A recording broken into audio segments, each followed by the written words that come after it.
a magician by the name of Henry Waxman.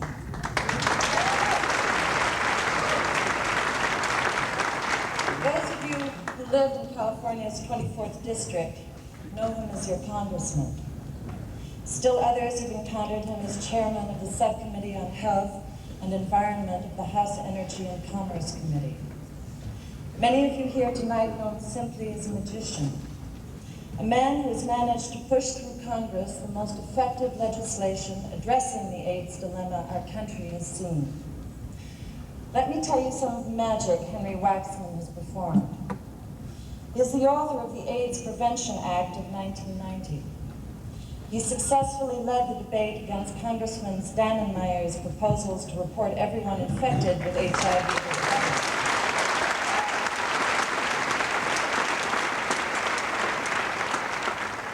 He was a leader in creating a federal program to pay for AZT and other drug therapies for persons with AIDS who could not afford them.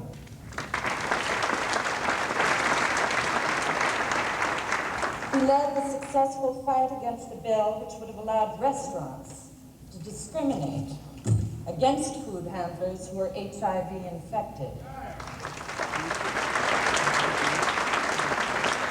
He legislated changes in Medicaid to increase home health care and other community services, and to make people who are HIV infected but without symptoms eligible for government-funded care and treatment.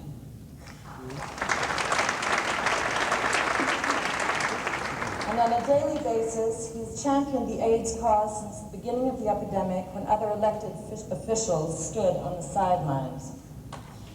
Henry Waxman has helped dispel illusions. The illusion that the AIDS virus chooses its host, that average Americans can't get this disease, that it will somehow all go away before the next election. He did this in the face of an opposition nursed by the twin demons of ignorance and fear, an opposition as virulent as the disease itself.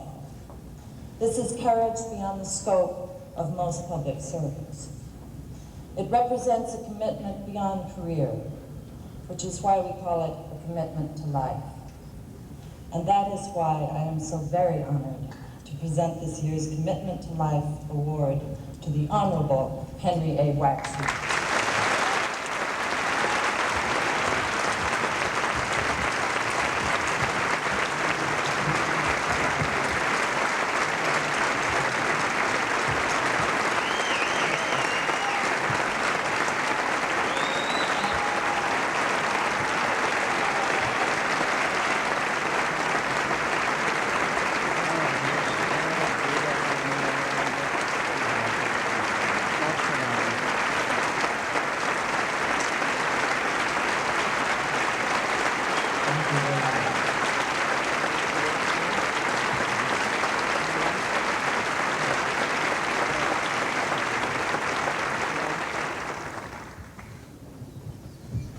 Thank you very much.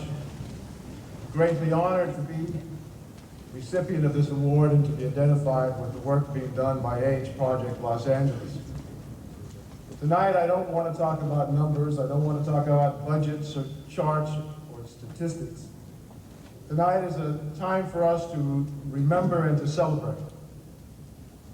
We want to remember those people who have died, to think of their best moments and their laughter.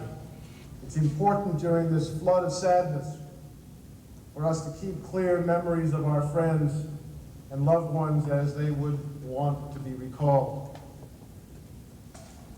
I also invite you to celebrate the people who have not died, the people with AIDS and HIV who have survived, who are thriving, and who may soon make this a disease that is beaten and is over. It's important during these days of bureaucracy and politics to keep clear in our minds that AIDS is about living people, not just cases. Likewise, we should remember AIDS Project Los Angeles. In the face of government neglect at all levels, APLA has taken up the work of ensuring that people are cared for.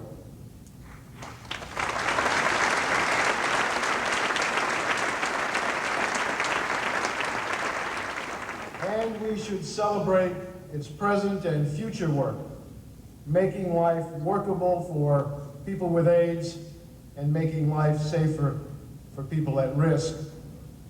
There's an old saying in labor organizing, pray for the dead and fight like hell for the living.